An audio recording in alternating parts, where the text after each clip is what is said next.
akril, naylon, elastan, polipropilen, adını bəlkə də düzgün tələffüz edə bilmədim. Yəni necə məhsullar, necə maddələr yazılır ki, hamısının müxtəlif geyim vasitələrinin tərkibindədir və tərkibi sadəcə plastikdir. İraq olsun, kimin sözünə balaca kimi od düşsə indiki vaxtda, bütün paltarı yanacaq və dərisinin üstünə yapışacaq.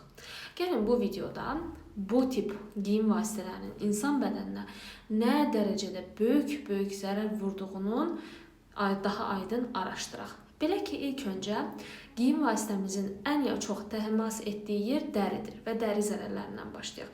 Məlum məsələdir ki, plastikdən düzəldiliyi üçün bu maddələr təbii ki, havanı yaxşı şəkildə keçirtməyəcəklər və nəticədə dərinin həm təri, bədəndən uzaqlaşdırma funksiyası, həmçinin də bakteriya tərkibi dəyişəcəyindən bu həm dəridə müxtəlif allergik proseslərin yaranmasına